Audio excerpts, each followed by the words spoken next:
قصة فيلمنا بتبدأ مع بيتر باركر، الشاب اللي في السنة الأخيرة من المرحلة الثانوية في المدرسة، واللي كل زمايله بيتنمروا عليه وبيعتبروه بالنسبة لهم شخص منبوذ، باستثناء ماري جين أو ام جي اللي بيتر معجب بيها من زمان لكن عمره ما صارحها بكده. وبيكون صديقه المقرب هو الشاب الغني هاري اللي بيعرف بيتر في يوم على أبوه عالم التقنية نورمان، وبيتر بيقوله إنه مهتم جدا بأبحاثه، ونورمان بيسلم عليهم وبيمشي. والطلاب كلهم بيكون عندهم رحلة لمعمل أبحاث بيولوجية، والتجارب دي بيكونوا بيعملوها على تعديل جينات العناكب، وبيتر بيستأذن ساعتها إنه يصور العناكب لأنه بيكون بيشتغل في الصحيفة المدرسية، لكن ساعتها برضه ما بيسلمش من مضايقات زمايله ليه وخاصة فلاش. وهاري بيروح يدافع عن بيتر وبيبعدهم عنه، وبيتر بعدها بيشوف ماري جين وهي واقفة لوحدها لكن ما بيكونش عنده الثقة إنه يكلمها، فهاري صديقه بيكون معجب بيها هو كمان وبيروح يتكلم معاها. وبعدين في وسط كلام المشرفة عن تعديل جينات ال15 عنكبوت اللي موجودين، ماري جين بتلاحظ إنهم 14 بس، وإن في عنكبوت ناقص، والعنكبوت ده بيكون موجود على السقف لكن محدش بياخد باله. ولما هاري بيسيب ماري جين وبيمشي، بيتر بيطلب منها إنه ياخد لها صورة، وبياخد لها كام صورة، وبعدها زمايلها بينادولها. وفي الوقت ده العنكبوت المفقود بينزل من السقف على إيد بيتر وبيلدغه في إيده، وبيتر بيتجاهل الموضوع بعدها وبيمشي، وما بيكونش يعرف إن العنكبوت اللي لدغه ده كان من فصلة نادرة جدا معدلة جينيا. وفي نفس الوقت في معمل أبحاث نورمان أبو هاري بيكونوا شغالين على تقنية جديدة عبارة عن لوحة تزحلق المسلح، وبتكون مصنوعة خصيصا للجنود عشان يستخدموها في الطيران. وبيكون موجود ضابط من وزارة الدفاع اللي بيمولوا المشروع،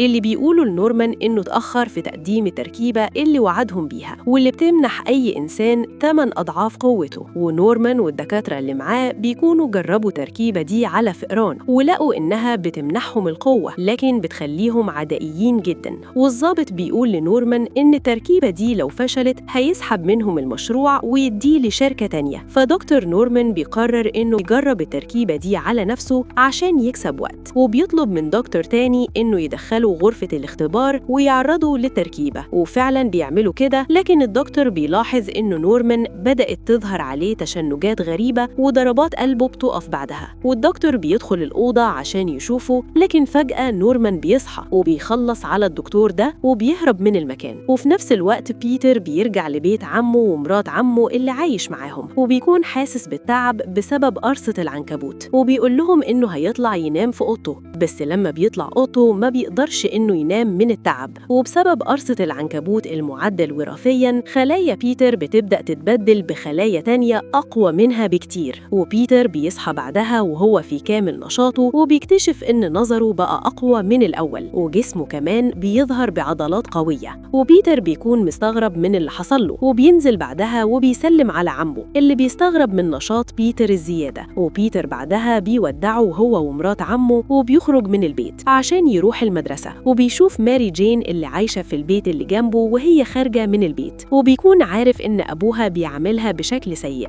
وبيتر برضه بيكون لسه ما عندوش الثقة إنه يصارح ماري جين بإعجابه ليها، وبيكون واقف سرحان وأتوبيس المدرسة بيعدي من جنبه من غير ما يقف له عشان الأولاد يضحكوا عليه شوية زي كل يوم. وبيتر بيطلع يجري ورا الباص لكن السواق ما بيرضاش يركبه معاهم، وبيلاحظ بيتر إن الإعلان اللي على الأتوبيس لزق في إيده لما كان بيتر بيخبط على الباص. وبنروح لهاري اللي بيلاقي دكتور نورمان وهو مغمى عليه في البيت، ولما بيفوق ما بيكونش فاكر إنه قتل دكتور ستروم المساعد بتاعه في معمل الأبحاث، وبيبلغوه بعدها إن اللوحة الطائرة اختفت من المختبر، لكن دكتور نورمان برضه ما بيكونش فاكر أي حاجة. وبنرجع لبيتر في المدرسة أثناء الغداء، وبيشوف ماري جين وهي معدية من جنبه، وماري جين بتتزحلق وبتقع، لكن بيتر بإلحاق وبسرعة خارقة بيلم الأكل بتاعها كله بردة فعل غريبة، بس بيتفاجئ بعدها إن في شوكة لازقة في إيده اللي خرج منها خيوط شبه خيوط العنكبوت. ولما بيحاول يشيل الخيوط دي، الخيوط بتلزق في صينية أكل قدامه،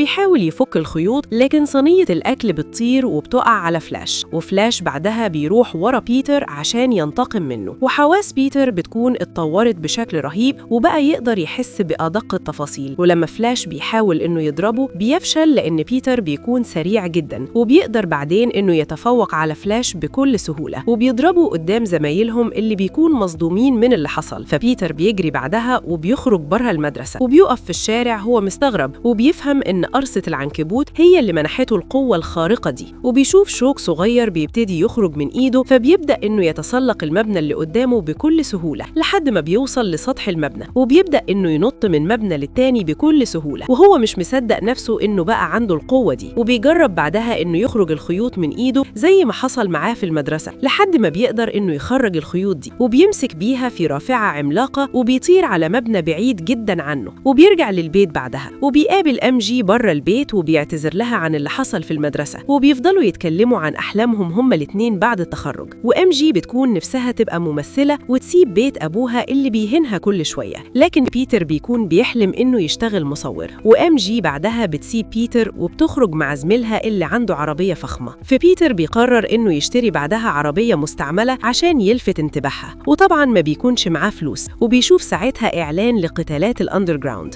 وبيعرف إن الفايز هيكسب $3000، فبيقرر إنه يشارك في المراهنات دي بعد القوة اللي حصل عليها. وبيبدأ يصمم بدلة مميزة بعدها، وبيبدأ كمان إنه يتمرن شوية على استخدام خيوط العنكبوت اللي بتخرج من إيده. ومرات عمه بتسمع الدوشة اللي بيعملها في الأوضة، وبتقوله إنه بقى بيتصرف بغرابة جدا مؤخرا. وفي الوقت ده دكتور نورمان بيكون بيعاني من هلاوس بسبب التركيبة الغريبة اللي اتعرض ليها. وبيتر بيخرج تاني يوم للمدرسة، وعمه بيعرض عليه إنه يوصله، وفي الطريق بيقوله إنه ملاحظ إنه بيتصرف بغرابة، وبيقوله كمان إنه عارف بموضوع فلاش اللي بيتر ضربه في المدرسة، وبينصحه وبيقوله إن لو قوته زادت مسؤوليته كمان بتزيد. لكن بيتر ما بيعجبوش الكلام ده، وبيقول لعمه إنه مش أبوه عشان ينصحه. وعم بيتر بيزعل جدا من كلامه وبيسيبه وبيمشي. وبيتر ما بيروحش بعدها المدرسة، وبيتوجه لمكان مراهنات المصارعة اللي شاف إعلانه، وبيشوف هناك مصارع اسمه ماجرو اللي بيكون بيهزم كل المصارعين اللي بيقابلهم. فبيروح بعدها يسجل اسمه ضمن المصارعين، والموظفة طبعا بتشوف جسمه الضعيف فبتقوله إنهم مش مسؤولين لو حصل له أي إصابات. ومذيع الحلبة بيقدم بيتر للتحدي مع ماجرو، وبيناديه باسم سبايدر مان زي ما بيتر طلب منه، وبيقول إن لو سبايدر مان فاز هيكسب $3000. وبيتر بيطلع بعدها للحلبة، وبيتفاجئ إنهم بيقفلوا عليهم بقفص حديدي، وبيعرف إن القتال هيكون قتال دموي. والمصارع ماجرو بيبدأ إنه يهجم على بيتر، لكن بيتر بيكون أسرع منه، وبيقدر بعدها إنه يتغلب على ماجرو بكل سهولة. والحكم بعدها بيعلن فوز سبايدر مان، ولما بيروح عشان يستلم فلوس فوزه من مدير المكان، المدير بينصب على بيتر وبيديله $100 بس من ال3000، وبيطرد بيتر بعدها بره المكان. وبيتر بيظهر عليه الغضب، لكن بيسيبه وبيخرج. وفي نفس الوقت بيدخل حرامي وبيضرب مدير المكان ده، وبيسرق كل فلوسه من المراهنات اللي معاه، وبيطلب من بيتر إنه يمسك الحرامي، لكن بيتر بيسيب الحرامي يهرب بالفلوس من قدامه، وبيقول لمدير المكان أنا مش مسؤوليتي إني أمسك الحرامي. لكن اللي بيحصل بعدها إن بيتر بيلاقي عمه مصاب في الشارع وواقع في الأرض، وده لأن الحرامي اللي بيتر سابه يهرب ضرب عمه بعدها برصاصة وهرب، وعم بيتر بيموت بعدها. وبيتر بيحس بصدمة، وبيبدأ إنه يطارد الحرامي اللي موت عمه، والأول مرة بيبدأ إنه يتنقل بين المباني بالخيوط بتاعته، وبيكون أسرع من كل عربيات الشرطة في المطاردة. وبيقدر إنه يوصل لعربية الحرامي وبيكسر الإزاز وبيوقفه، والحرامي بيخرج بعدها من العربية وبيهرب في الشارع، وبيضرب نار على بيتر لما بيحس بوجوده، لكن ما بيقدرش إنه يصيبه. وبيتر بيضربه بعدها، والحرامي بيترجاه إنه يسيبه، لكن بيتر بيشوف وشه وما بيكونش يعرف إن اللي قتل عمه ده هو نفس الراجل اللي سابه يهرب عند حلبة المصارعة. وبيتر بيتصدم وبيضرب الحرامي لأنه رفع في وشه مسدس، والحرامي بيقع بعدها من الشباك وبيموت من غير ما بيتر يلمسه. وساعتها الشرطة بتوصل للمكان، لكن بيتر بيكون هرب وبيرجع للبيت وهو حاسس بالذنب لأنه كان سبب في موت عمه لما ساب الحرامي يهرب. وبنروح لضابط وزارة الدفاع اللي بيكون بيعمل مشاريع مع نورمان، وبيكون أدى المشاريع بتاعته لشركة تانية عشان تنفذها، لكن نورمان بيوصل ساعات على اللوحة الطائرة اللي اخترعها وبيدمر المكان وبيخلص على كل الموجودين. وبيتر بعدها بيتخرج من من المدرسة هو وهاري، ونورمان بيكون موجود وبيهنيهم وبيقول لبيتر إنه بيقدره جدا وبيحترم ذكائه وبيطلب منه إنه يكلمه لو محتاج أي مساعدة. وبنلاحظ إن هاري بيشوف MJ وهي بتنهي علاقتها مع فلاش، وبيتر بيرجع للبيت بعدها وبيكون مفتقد عمه وبيبقى حاسس بالذنب لأنه زعل عمه في آخر مقابلة ليهم، لكن ماي مرات عمه بتقعد معاه وبتواسيه. واللي بيحصل بعدها إن بيتر بيوجه كل طاقته لمكافحة الجريمة وبيصمم بدلة جديدة لشخصية سبايدر مان وبيتسبب في القبض على مجرمين كتير. وكل الجرايد بعدها بتبدأ إنها تتكلم عن البطل الجديد سبايدر مان لدرجة إن الناس بيبدأوا يألفوا له أغاني. وبنروح لمقر صحيفة ديلي بيوغل مع رئيس التحرير جيمسون اللي بيعرف من المحررين إن كل نسخ الجرايد بتاعته اتباعت بسبب أخبار سبايدر مان، فبيطلب منهم إنهم يدوروا على مصور شاطر عشان يصور سبايدر مان، وبيقول لهم إنه هيشوه سمعته عشان يبيع جرايد أكتر لأن الأخبار دي هي اللي الناس بتحبها. وبعدها بيتر بيعرف بالصدفة إن MJ بتشتغل كنادلة في مطعم وبتكون محرجة لما بيتر بيعرف، فبيقول لها إنها ما بتعملش أي حاجة عيب، وبيكون قاعد زعلان بعدها لأنه ما اشتركش في مسابقة العلوم بسبب انشغاله بمكافحة الجرائم. ونورمان بيقول لهاري إنه عايزه يعرفه على البنت اللي بيقابلها، فهاري بيحس بالإحراج لأنه خبى على بيتر إنه بيحب MJ وبيخبره بعدها بالموضوع، وبيطلب من أبوه إنه يشغل بيتر، لكن بيتر بيرفض الواسطة. وبعدها بيصور نفسه وهو بيقبض على المجرمين بزي سبايدر مان وبيروح لمدير التحرير عشان يبيع لهم الصور دي ويشتغل معاهم. فجيمسون بتعجبه الصور دي وبيكون عايز يضحك على بيتر في الفلوس، لكن في الآخر بيديله مبلغ معقول وبيطلب منه صور تاني لسبايدر مان. وفي مقر شركة نورمان مجلس الإدارة بيخبروا دكتور نورمان وبيقولوا له إنهم هيبيعوا الشركة بعد المهرجان اللي هينظموه قريب وإنهم ما بقوش محتاجين له خلاص. ودكتور نورمان بيظهر عليه الغضب منهم، وبيجي وقت المهرجان وبيتر بيكون بيغطي الحفلة وبيصور، وأعضاء مجلس إدارة شركة نورمان بيكونوا حاضرين في المهرجان. بس الغريب إن نورمان ما بيكونش موجود معاهم، وده لأنه بيوصل لمكان المهرجان على اللوحة الطائرة بتاعته وبيكون لابس بدلة متطورة جدا، وفجأة بيرمي متفجرات على أعضاء مجلس الإدارة، والانفجار بيكون قريب جدا من MJ اللي بتكون هتقع من فوق المبنى لأن البلكونة اللي واقفة عليها اتكسرت. وبيتر بعدها بيقدر إنه ينقذ الناس، ونورمان بيخلص على كل أعضاء مجلس إدارة الشركة وبيحاول بعدها إنه يهاجم MJ،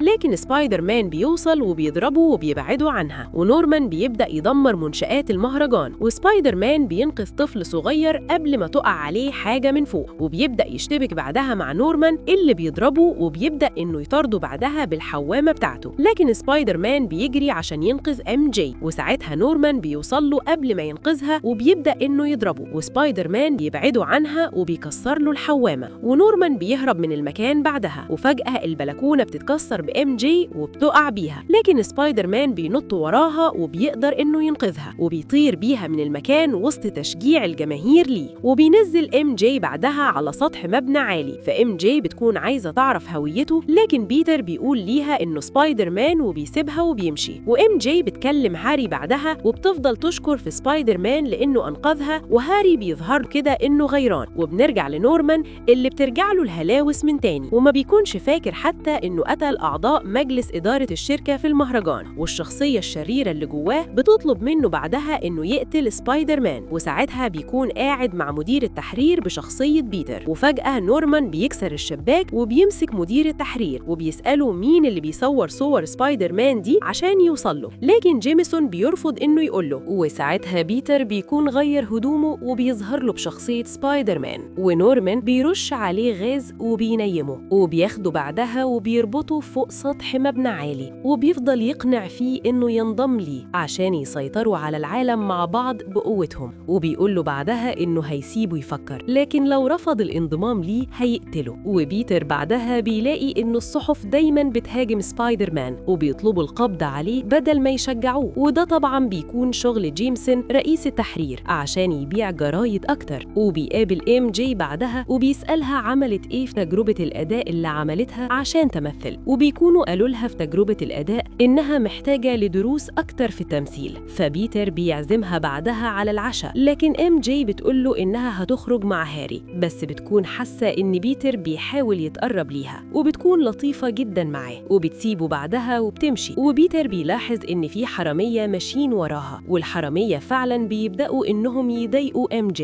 وساعتها سبايدر مان بيجرهم بالخيوط بتاعته وبيبدأ يضرب فيهم لحد ما بيوقعهم كلهم، وما بيكونش لابس الماسك بتاعه، فبيهرب من المكان اللي قدام MJ وبيظهر لها بعد ما بيلبس الماسك، وMJ بتشكره على اللي عمله معاها وبتكون عايزة تعرف شخصيته الحقيقية، لكن سبايدر مان بيترجاها إنها ما تعملش كده وبيسيبها بعدها وبيمشي، وMJ بتكون في قمة سعادتها. وتاني يوم بيكون في حريق ضخم في بيت في المدينة، وبيكون في واحدة بتترجى رجال الإطفاء إنهم ينقذوا ابنها اللي في البيت، وساعتها بيوصل سبايدر مان وبيدخل البيت بسرعة وبيقدر إنه ينقذ الطفل على آخر لحظة وبيرجعه لأمه. وضابط شرطة بيكون عايز يقبض على سبايدر مان، لكن فجأة بيسمعوا صوت حد بيصرخ جوه البيت، والضابط نفسه بيطلب من سبايدر مان إنه يروح ينقذه، وسبايدر مان بيدخل للبيت من تاني وبيشوف حد مغطي نفسه وسط الحريق وبيطمنه إنه هينقذه، لكن بيتفاجئ إن الشخص ده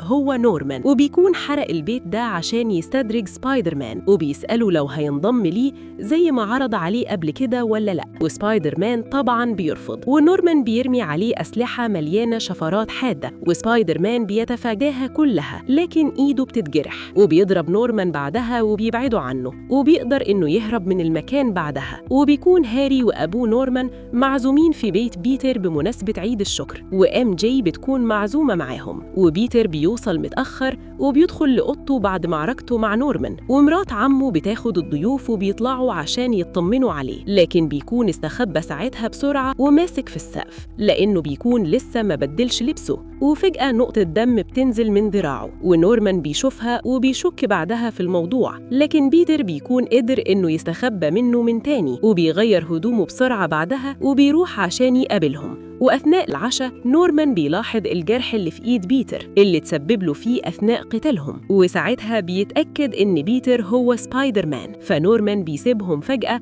وبيقول لهم إنه هيمشي، وهاري بيخرج وراه جري لأنه بيحس بالإحراج.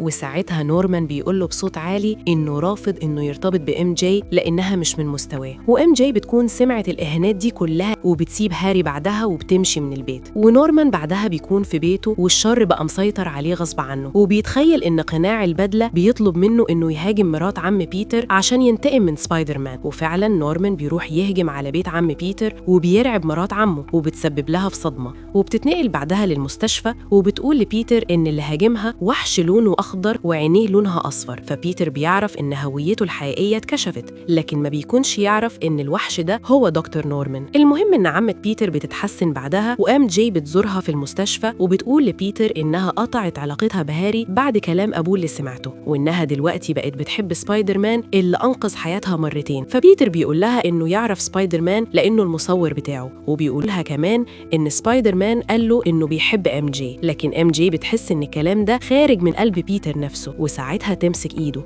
وهاري بيدخل للأوضة وبيشوفهم هما الاتنين وبيفتكر إن MJ بتخونه مع بيتر، ولما بيرجع للبيت بيقول لأبوه نورمان إنه كان عنده حق بخصوص MJ، وبيقول له إن هي وبيتر بيحبوا بعض. وبيتر بعدها بيكلم MJ على التليفون، لكن بيرد عليه نورمان وبيقول له إنه خطف MJ وبيكون موقفها فوق جسر عالي، وبيبدأ إنه يطير حوالين الجسر ده وبيضرب عليه قنابل عشان يدمره، ومن ناحية تانية بيخطف تلفريك مليان بالأطفال وبيمسك MJ بإيد والتلفريك اللي فيه الأطفال في اليد التانية. ولما بيوصل سبايدر مان نورمان بيطلب منه إنه يختار ما بينهم، وبيرمي بعدها الاتنين في نفس الوقت، وبيتر بيكون عليه إنه يختار، فبيتر بيجري بسرعة وبينط وبينقذ MJ وبيمسك بعدها تلفريك اللي فيه الأطفال وبيعلق نفسه في الجسر بالحبال، وبيطلب من MJ إنها تتسلق الحبل وتنزل للتلفريك عشان تبقى مع الأطفال، لكن في نفس الوقت نورمان بيحاول إنه يقطع الحبل ويموت سبايدر مان بالحوامة بتاعته، وساعتها سكان المدينة بيقفوا فوق الجسر وبيبدأوا يرموا حاجات على نورمان وبيبعدوه عن بيتر اللي بيقدر ساعتها إنه ينقذ MJ مع الأطفال.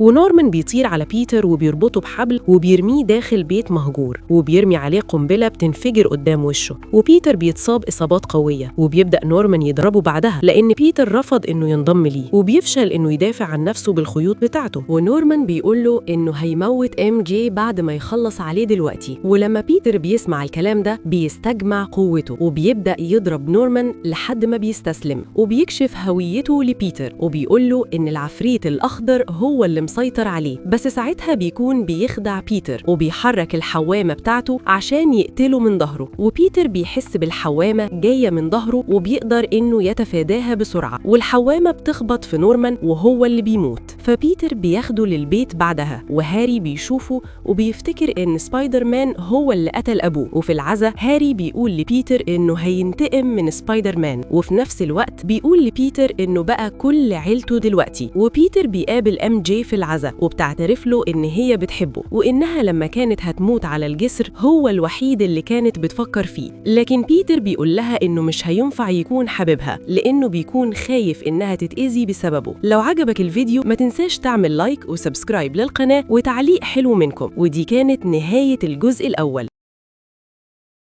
وفيلمنا بيبدأ مع بيتر اللي بيكون بيشتغل عامل توصيل بيتزا مؤقتاً لحد ما يشتغل في مهنة التصوير اللي بيحبها، وبنعرف إن MJ هي كمان اشتغلت ممثلة. وبيتر بيكون دايماً بيوصل البيتزا متأخر للزباين اللي بيرفضوا إنهم يدفعوا ثمنها، وده لأن محل البيتزا بيوعدهم إنه هيوصل لهم البيتزا قبل 30 دقيقة. لكن بيتر بيساعد الناس دايماً في الطريق وبيتأخر على التوصيل، فصاحب المحل بيطرد بيتر من الشغل. وحتى جيمسون مدير تحرير جريدة الديلي بيوجل بيرفض إنه يشتري من بيتر صور غير سبايدر مان، فبيتر ويلا بينا على الجزء صور الثاني. سبايدر مان، وجيمسون بيطلب من الصحفيين إنهم يشوهوا سمعته كالعادة. وحتى في الجامعة بيتر بيكون دايماً بيتأخر على محاضراته، وبيرجع بيتر لبيته وبيكون ناسي إن النهاردة عيد ميلاده، وبيلاقي أصحابه هاري وMJ مستنيينه عشان يحتفلوا بيه. وبيعرف إن هاري بقى بيدير شركة أبوه بعد ما مات، وبيقولوا إنه ممكن يعرفوه على دكتور أوكتافيوس لأنهم بيمولوا مشاريعه في الشركة بتاعتهم وممكن يشغلوه معاه. لكن بيطلب من بيتر إنه يعرفه بمكان سبايدر مان عشان ينتقم منه، بما إن بيتر المصور بتاعه، لأنه بيكون لسه فاكر إن سبايدر مان هو اللي قتل أبوه. وبعد ما اليوم بيخلص بيتر بيقابل بعدها MJ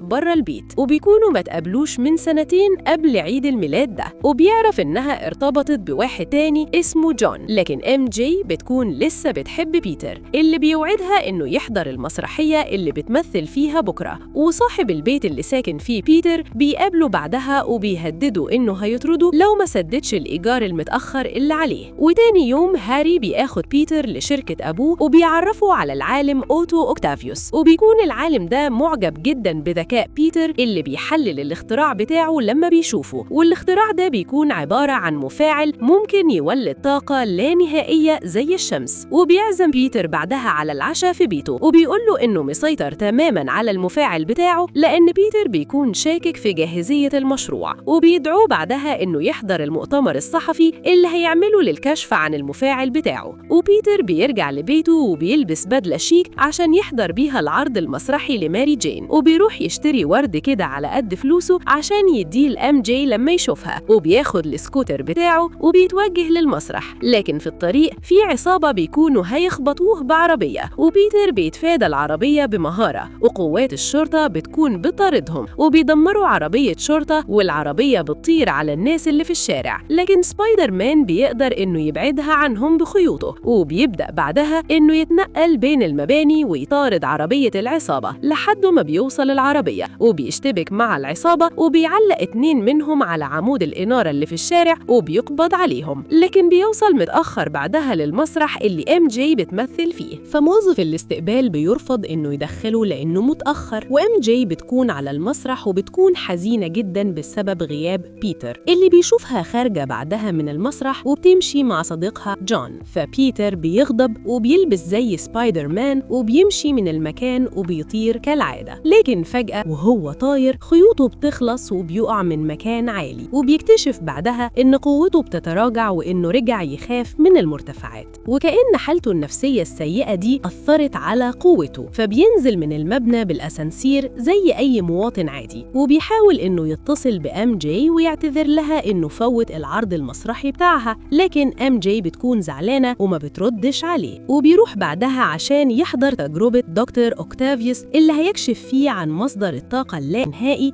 اللي اخترعه. وبيكون اخترع آلة جديدة بيعتبرها مساعد شخصي ليه، وبتبقى عبارة عن 4 دراعات بتتصل بالنخاع الشوكي ليه، والآلة دي بتنفذ أوامره بمجرد ما يفكر، وكأنها دراعات زيادة في جسمه. ده غير إنها مصنوعة من معدن ما بيتأثرش بالمغناطيس، وبيكون طور شريحة متطورة تمنع الذكاء الصناعي اللي في الدراعات دي من إنها تسيطر على مخه ويفضل هو اللي مسيطر عليها. ويبدأ بعدها إنه يشغل المفاعل بتاعه باستخدام عنصر نادر اسمه تريديوم، وبيوجه طاقة قوية للعنصر ده، وبيظهر حقل من الطاقة بيشبه للشمس. والمساعد بتاعه بيقوله إن التجربة نجحت وكل الموجودين بيحتفلوا. لكن فجأة المفاعل بيولد مجال مغناطيسي قوي وبيبدأ يجذب كل المعادن ليه، وزوجة أوكتافيوس بتخلي القاعة من كل الموجودين بعد ما أوكتافيوس بيفشل إنه يسيطر على المفاعل بتاعه. وبيتر بيظهر بزي سبايدر مان وبينقذ هاري بسرعة من المعادن اللي بدأت تطير للمفاعل،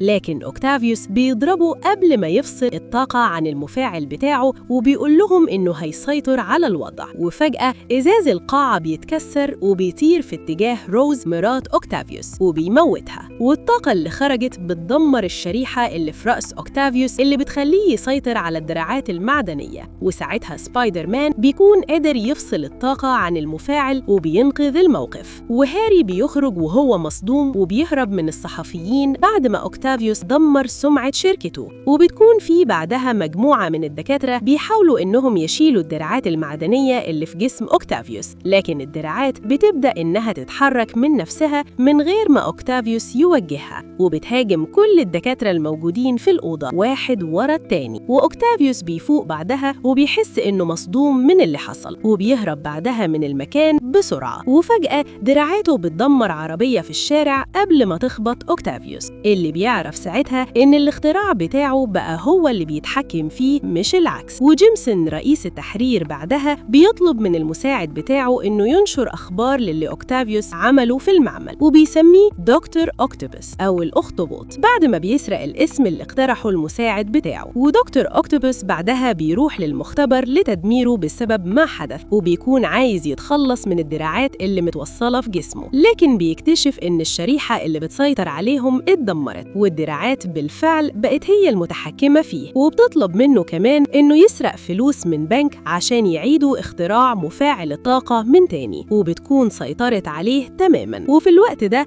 بيتر ومرات عمه بيكونوا بيحاولوا ياخدوا قرض من البنك، لأن البيت اللي قاعدين فيه بيت مرات عمه ممكن يتحجز عليه بسبب تأخرهم في السداد. لكن في النهاية موظف البنك بيرفض إنه يوافق على القرض، وفي نفس الوقت أوكتافيوس بيدخل البنك عشان يسرقه، وبيخلع باب الخزنة بكل سهولة وبيرميه، وبيتر بيتفاداه بسرعة قبل ما يخبطه هو وماي مرات عمه. وبعد ما أوكتافيوس بيتخلص من الحراس بيبدأ يسرق الذهب والفلوس اللي موجودين في الخزنة، وبيلاحظ وجود سبايدر مان في ظهره وبيبدأ يرمي عليه أكياس الذهب، لكن سبايدر مان بيتفاداها بسرعته الخارقة وبيرمي على أوكتافيوس كيس منهم، لكن بيلاقي بعدها إن الخيوط اللي في إيده رجعت ما بتخرجش من تاني. فأوكتافيوس بيستغل الفرصة دي وبيضربه وبيوقعه وبيمسكه بعدها عشان يقضي عليه، لكن سبايدر مان بيقدر إنه يحرر نفسه بعد ما بيضربه بالمكاتب اللي جوه البنك وبيرميه بره في الشارع. وأوكتافيوس بيفكك عربية قدام البنك وبيبدأ يضرب بيها بيتر، وساعتها قوات الشرطة بتوصل وبيحصروه، لكن أوكتافيوس بيقدر إنه يخطف ماي وبياخدها رهينة وبيهرب بيها من المكان، وبيتسلق بعدها مبنى عالي، لكن بيتر بيقابله على المبنى ده وبيطلب منه إنه يسيب ماي. وأوكتافيوس فعلا بيسيب ماي تقع، وسبايدر مان بيشدها بخيوطه وبينقذها، وماي بعدها بتعلق نفسها بالشمسية اللي معاها قبل ما تقع. وأوكتافيوس بيبدأ يضرب سبايدر مان وبيمنعه إنه ينقذ ماي اللي بتكون إيديها ابتدت تفلت من الشمسية وهتقع، لكن بحظها الكويس بتنزل على حرف المبنى وما بتقعش. وأوكتافيوس بيمسكها من تاني وبيهدد سبايدر مان إنه هيموتها لو ما بعدش، وبيكون مجهز سلاح ورا ظهره عشان يطعنوا بيه لما سبايدر مان يهجم عليه، لكن ماي بتضرب أوكتافيوس وبتنقذ سبايدر مان المرة دي وبتقع من فوق المبنى بعدها، وسبايدر مان بينط وراها وبينقذها وبيطير بيها بعيد عن المكان، وماي بتشكره بعدها إنه أنقذها. وأوكتافيوس بيكون قدر يهرب كيسين مليانين ذهب، بيتر بعدها بيكون بيغطي حفلة بخصوص اكتشافات الكواكب والنظام الشمسي، وهناك بيشوف ماري جين مع صديقها الجديد الطيار جون، وبيشوف هاري كمان اللي نفسيته تعبت جدا بعد ما شركته انهارت بسبب تجربة أوكتافيوس، وبيقول لبيتر أنا مش عارف أفكر في سمعة شركتي اللي اتخربت ولا في سبايدر مان اللي قتل أبوه. وبيتر اللي حياته باظت ما بيردش عليه، وبيطير بعدها بين المباني بزي سبايدر مان، لكن فجأة الخيوط ما بتخرجش من إيده من تاني، وبيتر بيقع زي ما حصل معاه قبل كده وقوته بتتلاشى، ولما بيجرب إنه يتسلق الحيطة بيقع من فوق على الأرض، وحتى نظره كمان بيرجع يضعف من تاني. فبيروح يكشف بعدها عند الدكتور، والدكتور بيقول إن مشكلته دي نفسية وإنه لازم يبطل يشك في قدراته. لكن بيتر بعد اللي حصل ده بيقرر إنه يتخلى عن دوره كبطل خارق، وبيرمي بدلة سبايدر مان بعدها في الزبالة، وبيعيش حياته بعدها بشخصية بيتر، والمرة دي بيرفض إنه يتدخل في أي مشكلة أو يساعد في حلها حتى لو حصلت قدامه،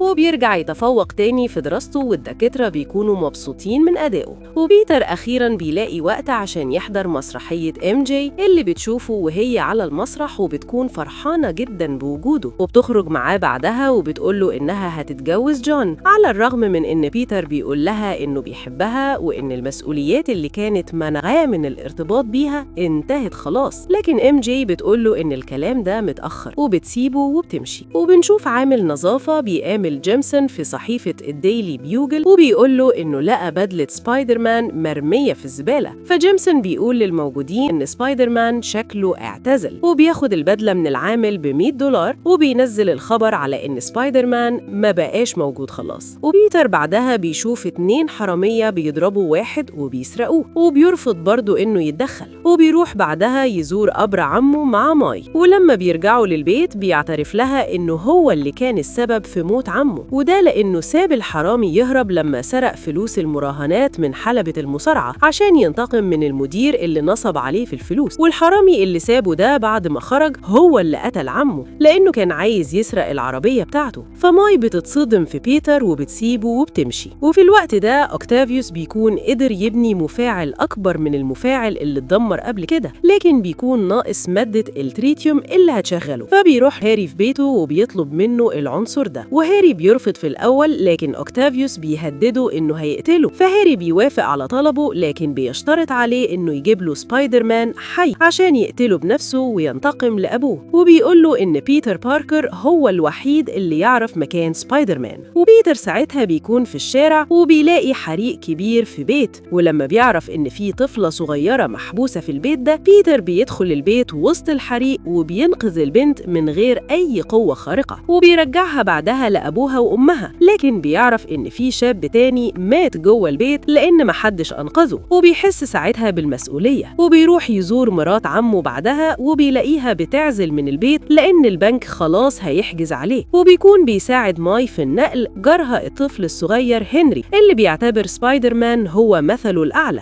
وبيسأل بيتر ليه سبايدر مان اختفى، فبيتر بيقول له إنه استقال من شغله، وهنري ساعتها بيزعل جدا. وعمة بيتر بتقول له إن هنري والآلاف زيه بيعتبروا إن سبايدر مان رمز للشجاعة والأمل. وبيتر بيتأثر جدا بكلام ماي، وبيحاول بعدها إنه يسترجع قوته من تاني، وبيجري من فوق مبنى عالي وبيكون عايز ينط على المبنى اللي قدامه. لكن للأسف بيتر بيقع من فوق المبنى على ظهره، وقوته الخارقة بترفض الرجوع ليه. وبنروح لماري جين اللي بتكون بتحضر للزفاف مع خطيبها جون، لكن MJ بتكتشف إنها ما بتحبش جون وإنها لسه بتحب بيتر. فبتروح تقابله في كافيه عشان تقوله إن كلامه آخر مرة أثر فيها، وإن هي كمان لسه بتحبه. لكن بيتر بيكون غير رأيه لأنه بيكون قرر يرجع لشخصية سبايدر مان ويقوم بدوره من تاني. فبيكذب على ماري جين وبيقول لها إنه ما بيحبهاش، لكن ماري جين بتكون شاكة إن بيتر هو سبايدر مان. وفي اللحظة دي بيتر بترجع له حواسه الخارقة، وبيحس بعربية بتتحدف عليهم من بره الكافيه، فبيطيروا وبياخد MJ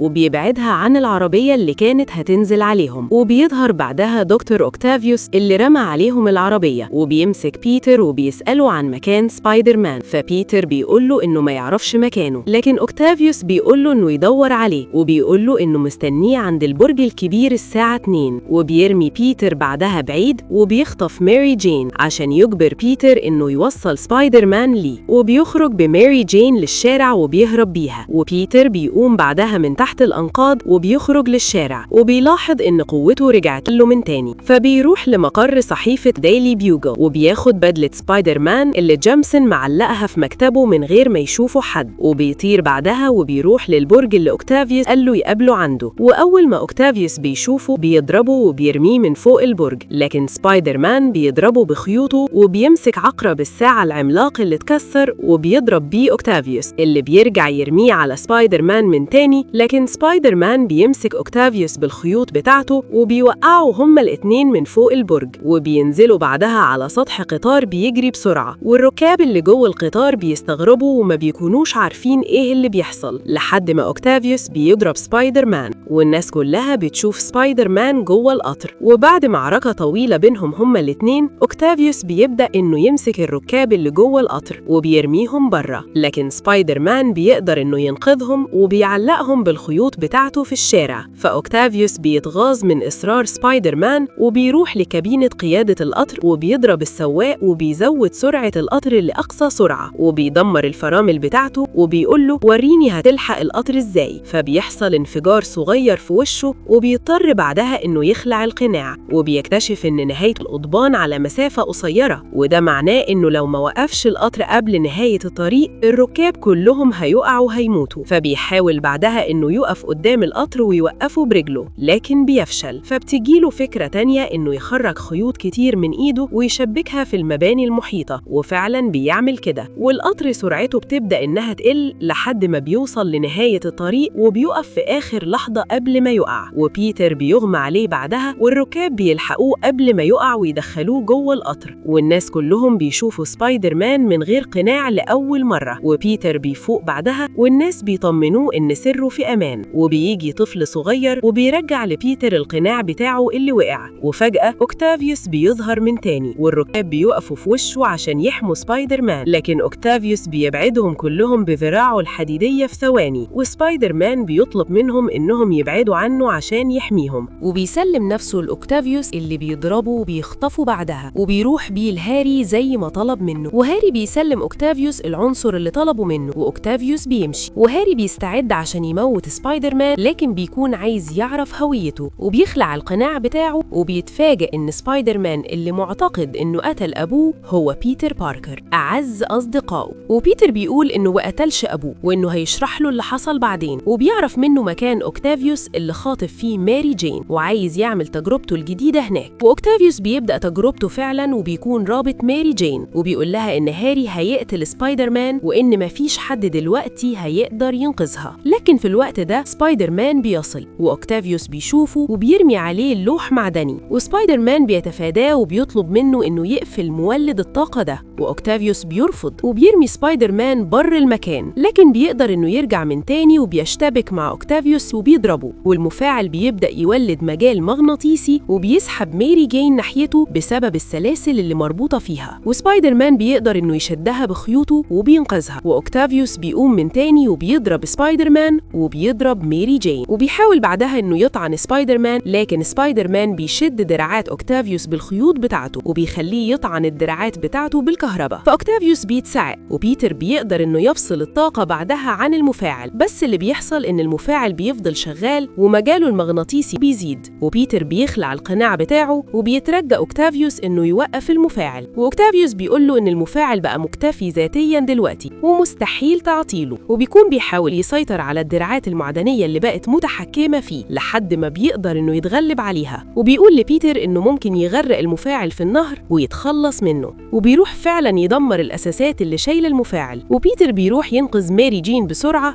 قبل ما الحيطة تقع عليها، وبيقدر إنه ينقذها بعدها بعد ما أوكتافيوس بيغرق في النهر مع المفاعل بتاعه وبيموت، وبيتر بيقول بعدها إنه بيحبها لكن مش هينفع يرتبط بيها لأنه عايز يحميها، وخطيب MJ بيوصل مع الشرطة للمكان وبياخد MJ وبيمشوا، وبنرجع لهاري اللي بيكون في بيته وحاسس إن حياته اتدمرت، والوهم بيخليه يشوف صورة لأبوه في المراية بتطلب منه إن ينتقم من بيتر اللي عارف إنه سبايدر مان، فهاري بيقول له إن بيتر هو صاحبه الوحيد وبيكسر المراية وبيكتشف وراها القبو اللي أبوه مخبي فيه أسلحته اللي اخترعها، وبيلاقي كمان اللوحة الطائرة وبدلة العفريت الأخضر اللي كان بيستخدمها، وبيبان كده إنه ناوي شر على سبايدر مان. وفي ليلة زفاف MJ على جون جون، ام جي بتسيب الفرح وبتعتذر لجون إنها مش هتكمل معاه، وبتروح لبيتر وبتقوله إنها بتحبه وإنها فاهمة المخاطر اللي ممكن تواجهها لما هترتبط بيه. وبيتر بيفرح جدا إن ام جي رجعت له، وبيسمع نداء من الشرطة بعدها لمطاردة مجرمين، وميري جين بتطلب منه إنه يروح يساعدهم ويقوم بدوره. لو عجبك الجزء ده ما تنساش تعمل لايك وسبسكرايب للقناة وكومنت حلو زيك.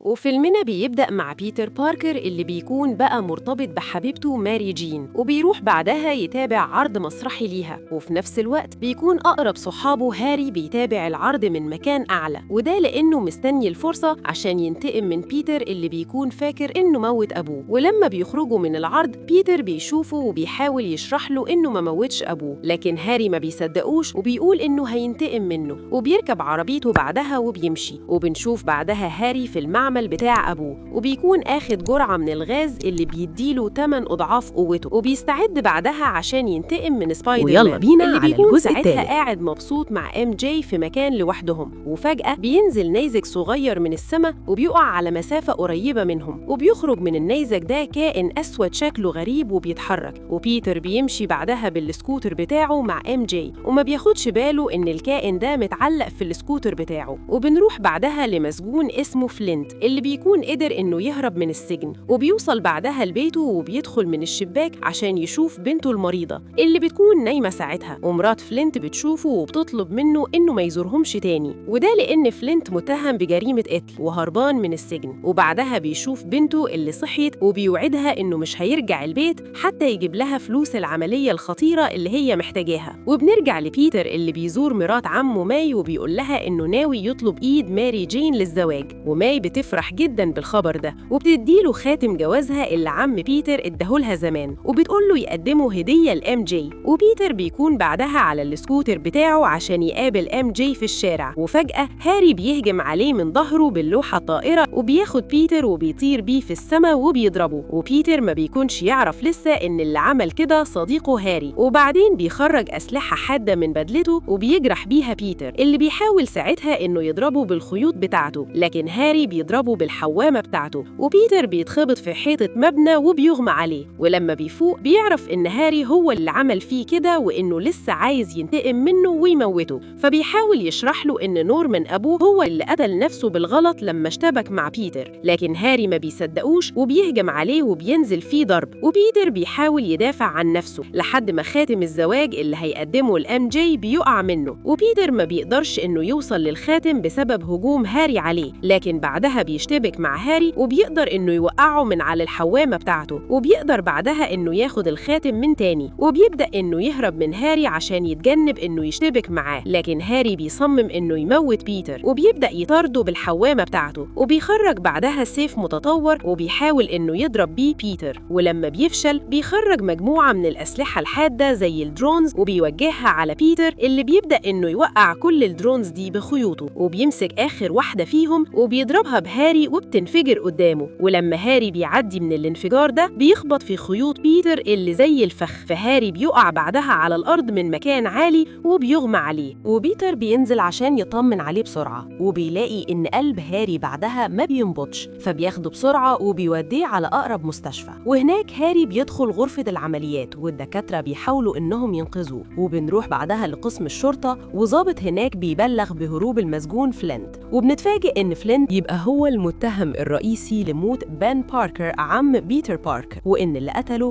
مش الحرامي التاني اللي سرق فلوس المراهنات زمان. وقوات الشرطة بيكونوا بيطاردوا فلانت جنب مركز أبحاث فيزيائية في منطقة معزولة، وفلانت بيعدي سور المركز ده وبيدخل يستخبى في مكان مليان بالرمل اللي الباحثين بيكونوا بيعملوا عليها تجارب عشان يستخرجوا منها مادة السيليكون. والعلماء في المركز ده ما بياخدوش بالهم من وجود فلانت في المكان، وبيبدأوا التجربة بتاعتهم. وبيظهر جهاز غريب بيبدأ إنه يلف بسرعة رهيبة حوالين فلانت وهو محاصر في كومة الرمل ده، وفلانت بيتحاصر جوه الجهاز وما بيقدرش إنه يهرب. والجهاز بيبدأ إنه يغير في تكوين خلايا جسمه اللي بتبدأ تتحول لبلورات شبه حبيبات الرمل، وجسم فلانت بيبدأ إنه يتلاشى بعدها وبيتحول لرمل وبيختفي بعدها. وبنرجع لهاري اللي بيكون فاق في المستشفى، والدكتور بيبلغ بيتر بعدها إن هاري عنده فقدان مؤقت في الذاكرة. ولما بيتر وام جي بيشوفوه، هاري ما بيكونش فاكر أي حاجة عن الحادثة، ده غير إنه بينسى تماماً إنه كان عايز ينتقم من بيتر. وفي معمل الأبحاث اللي فلينت اختفى فيه بنشوف الرمال بتبدأ تتجمع جوه المكان اللي بيكون فيه فلينت وبقى جسمه مكون منها، وبيبدأ بعدها إنه يقوم بصعوبة بعد ما التجربة غيرت خلايا جسمه لحبيبات رمل، وبيقدر بعدها إنه ياخد سلسلة بنته اللي فيها صورتها بصعوبة وبيرجع لشكله الطبيعي وبيخرج من المكان بعد ما بقى عنده قوة خارقة. وبيتر ساعتها بيكون في بيته وام جي بتزوره وبتقوله إن كل النقاد كتبوا عنها في الجرايد إنها ممثلة فاشلة، فبيتر بيحاول إنه يواسيها، لكن بيسمع ساعتها نداء من الشرطة في الراديو، فبيلبس بدلة سبايدر مان وبيسيب ام جي وبيخرج، وده لأن بيكون في رافعة عملاقة السواق بتاعها فقد السيطرة عليها، والرافعة بتبدأ تدمر مبنى عالي بيكون موجود فيه بنت اسمها جوين ستيسي اللي بتكون بتصور ساعتها إعلان في المبنى ده، وتبقى بنت الضابط ستيسي رئيس قسم الشرطة وزميلة بيتر كمان في الجامعة، واللي بتكون ساعتها هتقع من فوق المبنى اللي اتدمر جزء منه. وبيكون في مصور صحفي اسمه أدي بيشتغل في جريدة ديلي بيوجل وبيصور اللي بيحصل ده، وبيقابل أبو جوان ساعتها وبيقول له إنه مرتبط ببنته، وبيوصل سبايدر مان في الوقت ده وبيطير في اتجاه جوان اللي بتقع من فوق المبنى، لكن سبايدر مان بيقدر إنه ينقذها قبل ما تقع وبينزلها على الأرض بسلام، وجوان بتروح لأبوها بعدها. وأدي بيبدأ يصور سبايدر مان وبيقول له إنه المصور الجديد في الجريدة لأن بيتر بالنسبة ليه هاوي، وسبايدر مان بيسيبه بعدها وبيمشي، وأدي بياخد الصورة وبيروح لجريدة ديلي بيوجل علشان يبيع الصور لجيمسون رئيس التحرير. وبيوصل بعدها بيتر هو كمان وبيحاول يبيع صور سبايدر مان لجيمسون، فجيمسون ما بيكونش طايق بيتر وبيفضل ياخد صور إيدي، وبيكون عايز كمان إنه يدي مكان بيتر لإيدي في الشغل، لكن في الأخير بيقول ليهم إن اللي هيجيب صور أفضل لسبايدر مان هو اللي هيفوز بالوظيفة، وإيدي بيقول لبيتر إنه هياخد الوظيفة دي مهما حصل. وبيكون في احتفال بعدها هيتعمل قريب لسبايدر مان بسبب إنقاذه لجوين بنت رئيس الشرطة في المدينة، وبنشوف بيتر بعدها مع هاري اللي خرج من المستشفى وبيلاحظ إن هاري لسه محتفظ بقوته الخارقة بسبب التركيبة اللي كان بيتعرض لها، لكن هاري ما بيكونش عارف إيه هو سر قوته ده. وام جي بيستغنوا عنها في المسرحية وبيجيبوا بدلها ممثلة تانية، فبتخرج من المسرح وهي محبطة جدا، وخصوصا لما بتشوف الاحتفال الكبير اللي معمول لسبايدر مان لأنها بتحس ساعتها بالغيرة. وبتقابل بيتر بعدها وبيكون بيستعد عشان يظهر بزي سبايدر مان في الحفلة اللي معمولة على شرفه، وإيدي كمان بيكون موجود وبيقابل جوين وبتقول له مش معنى إنها شربت معاه فنجان قهوة قبل كده إنها بتحبه. وفي نفس الوقت فلينت بيكون ماشي في الشارع وشرطيين بيتعرفوا عليه وبيبدأوا إنهم يطاردوه، لكن فلينت بيهرب منهم وبيستخبى في عربية رمل مركونة في الشارع، فشرطي منهم بيطلع فوق العربية عشان يدور عليه، لكن بيلاقي فجأة فلينت اختفى وسط الرمل، وفجأة فلينت بيضربه ضربة قوية وبيرميه من فوق العربية وبيتحول بعدها لعملاق من الرمل، والشرطيين اللي موجودين بيفتحوا عليه النار، لكن فلينت بيهجم عليهم زي العاصفة الرملية وبيطيرهم كلهم وبيهرب من المكان بعدها. وفي مكان الاحتفال اللي معمول لسبايدر مان ام جي بتقابل هاري اللي بيكون لسه فاقد الذاكرة وبتقول له إنهم استغنوا عنها في المسرح، وجوين بتقدم سبايدر مان للجماهير اللي موجودة، وسبايدر مان بيوصل بشكل استعراضي وبيبدأ إنه يحيي كل الموجودين. وهنا بتحصل حاجة مش كويسة وام جي بتشوف المنظر وبتزعل جدا وبتحس بالغيرة، وفجأة بيوصل فلينت على شكل عاصفة رملية وبيطير ورا عربية نقل أموال لسه متحركة من البنك ومليانة فلوس، وبيكسر سقف العربية وبيهجم على أفراد الأمن اللي بيحموا الفلوس وبيغرق العربية كلها بالرمل. لكن قبل ما ياخد الفلوس سبايدر مان بيوصل وبيدخل العربية وبيطلب منه إنه يسلم نفسه، لكن طبعا بيرفض وبيضرب سبايدر مان وبيرميه بره العربية، بس سبايدر مان بيمسك بخيوطه في العربية من تاني وبيرجع يهاجم فلينت، وفلينت بيستخدم قوته وبيحول إيده لمطرقة من الرمل وبيضرب بيها سبايدر مان اللي ساعتها بيركز بس إنه ينقذ الموظفين اللي في العربية بسرعة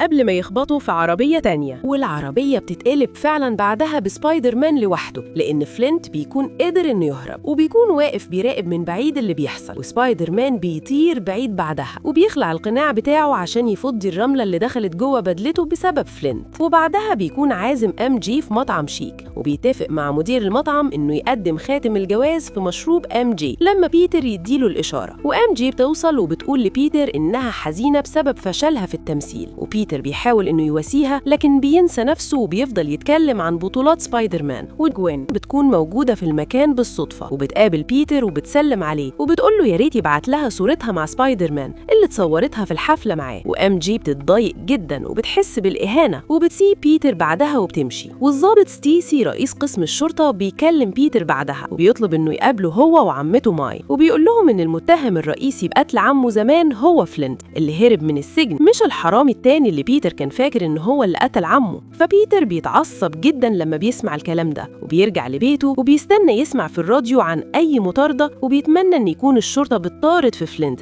عشان ينتقم منه. وام جي بتزوره في البيت وبتكون عرفت الخبر وبتطلب من بيتر إنه ما يدورش على الانتقام، لكن بيتر بيقول لها إنه مش محتاج نصايح من حد. وبيفضل بيتر مستني إنه يسمع نداء من الشرطة أو أي مطاردة لفلينت لحد ما بينام ببدلة سبايدر مان وبيحلم باللي حصل لعمه على إيد فلينت. وفجأة بيظهر الكائن الطفيلي الغريب اللي نزل من الفضاء وبيبدأ إنه يندمج مع جسم بيتر وبيحول بدلة سبايدر مان للون الأسود. لكن بيتر في نفس الوقت بيحس بقوة رهيبة وثقة كبيرة أكتر من الأول، وبيظهر عليه بعدها إن طبيعته اتغيرت وإنه بقى شرير أكتر. وبيروح بعدها ومعاه عينة صغيرة من الكائن ده واداها للدكتور بتاعه في الجامعة عشان يدرسها، والدكتور بيحذره منها وبيقوله إن الكائن ده طفيلي وإن عنده صفات تخليه يسيطر على أي جسم بيستضيفه. لكن بيتر ما بيسمعش كلامه، وأول ما بيسمع إن الشرطة بتطارد فلينت بيلبس البدلة السوداء للكائن اللي اسمه فينوم وبيخرج من البيت بعدها عشان يطارد فلينت. وبيوصل لمكان فلينت وبيشوفه وهو متحول لرملة وبينزل لأنفاق تحت الأرض، وبيكون موجود المصور إدي وبيبدأ إنه يصور سبايدر مان لما بيوصل. لكن سبايدر مان بيشد منه الكاميرا بطريقة عدائية وبيكسرها له، وبينزل بعدها ورا فلينت في الأنفاق، وإدي بيخرج كاميرا تانية احتياطي وبيكمل تصوير. وسبايدر مان بيشوف فلينت في الأنفاق وبيواجهه بإنه هو اللي قتل عمه، وبيبدأ إنه يشتبك معاه وبيضربه على قضبان القطارات اللي موجودة، والقطارات بتكون عمالة تعدي من جنبهم. وسبايدر مان بيمسك وش فلينت وبيخبطه في قطر منهم ووش فلينت بيبدأ يتلاشى. لكن فلينت بيقدر إنه يسترد قوته من الرملة اللي موجودة في الأرض، والفلوس اللي سرقها لعملية بنته بتكون وقعت منه. وسبايدر مان بيضربه وبيوقعه في بركة مية جنب الفلوس، وجسم فلينت بيبدأ إنه يدوب من المية. وسبايدر مان بيلاحظ إن دي نقطة ضعفه فبيطير على ماسورة مياه عملاقة وبيكسرها وبيغرق فلينت لحد ما جسمه بيتلاشى تماما. وبيتر بيخرج بعدها وبيظهر عليه إنه مش في حالته الطبيعية، ولما بيرجع للبيت بيزعق لصاحب البيت اللي بيسأله عن الإيجار، وصاحب البيت بيتصدم جدا من تصرف بيتر. بيتر بعدها بيشيل بدلة فينوم في صندوق وبيروح لعمته ماي في بيتها وبيبلغها إن سبايدر مان قتل فلينت اللي قتل عمه. لكن بيتر بيتفاجئ إن ماي مش مبسوطة وبتقوله إن سبايدر مان مستحيل يقتل. وبنرجع لإم جي اللي بتكون محبطة وبتفضل ساعتها إنها تكلم هاري، وبتروح له البيت بعدها وبيقضوا وقت كبير مع بعض. وإم جي بتمشي بعدها، وبعد ما إم جي بتمشي هاري بيشوف صورة نورمان أبوه وبترجع له ذاكرته كلها، وبيعرف إنه لازم يرجع ينتقم من بيتر باركر. فبيروح يخطف إم جي بعدها من بيتها وبيطلب منها إنها تقطع علاقتها بيتر تماما وإلا هيقتله. وفعلا إم جي بتقابل بيتر وبتقطع علاقتها بيه عشان تنقذه، وهاري بيكون بيراقب اللي بيحصل ده وبيكون مبسوط جدا إنه كسر قلب بيتر. وبيقابل بيتر كمان بعدها وبيقول له إن ماري جين سابته لأنها بتحبه هو. فبيتر بيتصدم من كلام هاري ليه وبيمشي من المطعم وبيلبس بدلة سبايدر مان اللي فينوم مسيطر عليها وبيروح لبيت هاري بعدها. وهاري بيشوفه وبيستفزه وبيقول له إنه من النهاردة إم جي بقت حبيبته هو. وبيتر طبعا لما بيسمع الكلام ده بينزل في هاري ضرب، وهاري بيحاول بعدها إنه يطعنه بخنجر لكن بيتر بيمسك إيده، وبيكون هاري لابس بدلته المسلحة وبيهاجم بيتر بيها. لكن بيتر بيتغلب عليه وبيكسر له السلاح ده وبيكمل ضرب في هاري بعدها، وبيحاول إنه يخلص على بيتر. وهاري بيشغل اللوحة الطائرة بتاعته وبيهاجم بيها بيتر، لكن بيتر بيحط هاري قدام اللوحة واللوحة بتخبط فيه وهاري بيقع على رف القنابل وبيكسره. وبيتر بيقول له إنه ما قتلش نورمان أبوه، لكن ده ما يمنعش إنه كان عارف إن نورمان أبوه بيحتقره. وهاري بيتصدم وبيتعصب جدا من كلام بيتر ليه وبيرمي عليه قنبلة وهو ماشي، فبيتر بيمسكها بخيوطه وبيرجعها لهاري من تاني وبتنفجر قدام وش هاري، وبيخرج بعدها في الشارع وكأنه ما عملش حاجة. وبيلاحظ إن الأخبار في الجرايد بتهاجم سبايدر مان، وبيعرف إن إدي فبرك صور لسبايدر مان على إنه شرير، فبيروح لجريدة ديلي بيوجل وبيقابل إدي إدي وبيواجهه بالصور المزيفة دي، فإدي بيعرف إنه اتكشف وبيترجاه إنه ما يجيبش السيرة لحد باللي عمله وإلا هيطرد من الشغل. لكن بيتر بيصمم إنه يفضحه قدام كل الموظفين، وجيمسون رئيس التحرير بيطرد إدي بعدها من الجريدة وبينزل اعتذار لسبايدر مان في الصفحة الأولى. وفي نفس الوقت الدكتور بتاع بيتر في الجامعة بيكون عمل تجارب على السيمبيوت اللي بيتر قباله عينة منه، وبينصح بيتر إنه ما يقربش منه ويتخلص منه فوراً لأنه خطير. لكن بيتر بيتجاهل كلامه وبيروح يسلم صور جديدة لسبايدر مان لجيمسون رئيس التحرير، وبيشترط عليه إنه يتعين في وظيفة ثابتة في الجريدة. بيتر بعدها حالته بتتقلب على الآخر بسبب فينوم اللي بقى مسيطر عليه، وفلينت هو كمان بيتجمع وبيرجع من تاني بعد ما سبايدر مان رماه في المية في أنفاق الصرف. وبيتر بياخد جوين بعدها وبيعزمها على العشاء في الحانة اللي MJ رجعت تشتغل فيها بعد ما استغنوا عن خدماتها في التمثيل وبقت مش لاقية شغل. وقبل ما MJ تبدأ فقرة الغناء بتاعتها في المكان ده، بيتر بيبدأ إنه يعزف على البيانو وبيقطعها عشان يضايقها، وبيمسك جوين بعدها وبيرقص معاها قدام كل الموجودين. وجوين بتعتذر لMJ بعدها لما بتلاحظ إن بيتر تعمد إنه يضايقها، وبتسيب بيتر وبتمشي بعدها من المكان. والحراس بيحاولوا إنهم يطردوا بيتر بعدها بره المكان، لكن بيتر بيضربهم وبيضرب كمان MJ بالغلط وبيوقعها على الأرض. وبيبدأ يلاحظ إنه بقى مش طبيعي من ساعة ما فينوم بقى مسيطر عليه، فبيطلع يقعد فوق برج عالي على الكنيسة. وبيتصادف إن إدي بيكون موجود في نفس المكان ده، وبيكون بيدعي ساعتها إن بيتر يموت بسبب إنه ضيع له مستقبله وكشفه قدام كل الموظفين في الجريدة. بيتر ساعتها بيكون فوق البرج وبيحاول إنه يخلع بدلة سبايدر مان اللي فينوم مسيطر عليها، لكن بيفشل، والفينوم بيكون بيسيطر على بدلة بيتر وبيرفض إنه يسيبه. فبيتر بيخبط نفسه في الجرس العملاق، وساعتها فينوم بيبدأ إنه يتأثر بموجات الصوت وقوته بتضعف. وإدي بيكون واقف تحته بيشوف بيتر والسيمبيوت أو فينوم ده بيبدأ إنه يسيب بيتر واحدة واحدة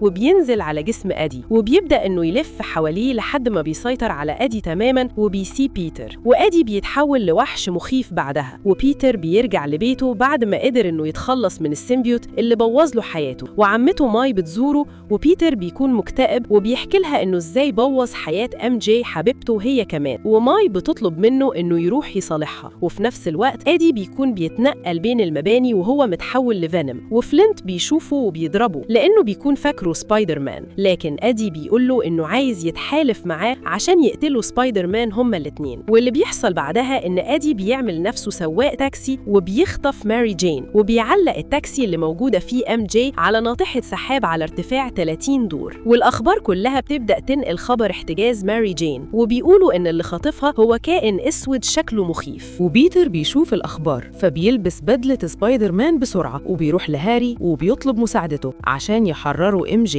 لكن هاري اللي بيكون وشه اتصاب إصابة كبيرة بسبب القنبلة اللي انفجرت فيه، وبيرفض إنه يساعد بيتر، وبيتر بيسيبه بعدها وبيمشي. وساعتها المربي بتاع هاري بيقول له إنه بيتر ما قتلش أبوه، وده لأنه عارف إن الجرح اللي تسبب في موت أبوه كان بسبب نصل الحوامة الطائرة اللي اخترعها، وإن بيتر ملوش أي علاقة بموته. وبيتر بعدها بيصل للمكان اللي MJ محتجزة فيه، وكل الجماهير بتشوفه وبتحتفل بوصوله، وبيروح بعدها عشان يحرر MJ. لكن إدي بيقابله وبيمسك MJ وبيضرب بيتر وبيوقعه على شبكة بيكون عاملها من خيوطه، وبيكتف سبايدر مان على الشبكة دي وبيقوله إنه عايز يذله زي ما عمل معاه قبل كده وتسبب في طرده من الشغل. وساعتها MJ بترمي حجر على إدي، وسبايدر مان بيقدر إنه يحرر نفسه وبيضرب إدي بعدها، وبيشتبكوا مع بعض هما الاتنين لحد ما بيتر بيقع على الأرض، والعربية اللي محبوسة فيها MJ بتقع من فوق. لكن MJ بتقدر إنها تعلق نفسها في خيوط فينوم، وفجأة كمية كبيرة من الرمل اللي موجودة بتبدأ إنها تتجمع وبتتحول لوحش عملاق، وبيكون الوحش ده هو فلينت اللي متفق مع فينوم إنه يظهر عشان يخلص على سبايدر مان معاه، واللي بيهجم على سبايدر مان بعدها. لكن سبايدر مان بيقدر إنه يناوره وبيهرب منه، وساعتها بيظهر فينوم وبيكتف سبايدر مان بالخيوط بتاعته في عمود حديد، وفلينت بيبدأ إنه يضرب سبايدر مان بكل قوته، وبيتر بعدها قوته تنهار. وقبل ما فلينت يوجه ضربة قاضية لبيتر، هاري بيوصل باللوحة الطائرة بتاعته وبيرمي قنبلة على فلينت وبيفجر راسه، وبيضرب إيدي هو كمان بالحوامة بتاعته. وبيتر بيقول لهاري إنه وصل في الوقت المناسب، وبيشتبكوا هما الاتنين بعدها مع إيدي وفلينت، وMJ بتقع من فوق بعد الانفجار. لكن هاري بيقدر إنه يمسك بيتر ويوصله ليها وبيساعده إنه ينقذها، وبيتر بيمسك MJ ويوصلها لمكان آمن، وبيطير بعد بعدها عشان يساعد هاري اللي بيكون بيشتبك مع فلينت، وهاري بيضرب على فلينت صاروخان من اللوحة الطائرة بتاعته وبيقدر إنه يدمر فلينت وبيحوله لتراب بعدها. وإيدي بيظهر قدام سبايدر مان وبيضربه وبيقدر إنه يكتفه، وبيتر ساعتها بيطلب من إيدي إنه يخلع البدلة دي لأن فينوم هو اللي مسيطر عليه، لكن إيدي بيرفض كلام بيتر وبيحاول يقتله. وساعتها بيوصل هاري وبيقدر إنه يجرح فينوم وبيبعده عن بيتر، لكن إيدي بيوقع هاري من على الحوامة بتاعته وبياخدها وبيحاول إنه يقتل بيها بيتر. وساعتها هاري يقف قدام بيتر عشان ينقذه وبياخد الطعنة مكانه، وبيتر ساعتها بيفتكر إن موجات الصوت العالية هي نقطة ضعف فينوم، فبيمسك مواسير معدنية وبيبدأ إنه يغرزها في الأرض وبيعملها زي سجن لفينوم، وبيفضل يخبط عليها بمواسير حديد، والموجات الصوتية فعلا بتبدأ إنها تبعد فينوم عن أدي. وبيتر بيقدر إنه يمسك أدي بخيوطه وبيخرجه بره المجال اللي حبس فينوم جواه، وبيخرج قنبلة من اللوحة بتاعة هاري وبيرميها على فينوم. وفي نفس الوقت أدي بيكون متمسك بفينوم وبيجري عشان ينقذه قبل ما يموت، لكن أدي بيموت بعدها مع فينوم بسبب الانفجار، وبيتر ما بيلحقش ينقذ أدي. وفلينت بعدها بيظهر من تاني وبيقابل بيتر وبيعترف له إنه قتل عمه بالغلط، وبيقول له إنه كان هيسمع كلام عمه وهيرجع لبيته زي ما نصحه، لكن الرصاصة خرجت من المسدس بالغلط وقتلت عم بيتر. وبيطلب من بيتر إنه يسامحه، وبيتر فعلا بيعمل كده وبيقول له إنه مسامحه. وفلينت بيختفي بعدها، وهاري صديق عمر بيتر بيموت بين إيدين MJ بسبب الطعنة اللي خدها مكان بيتر، وبيحزن جدا عليه هو وMJ.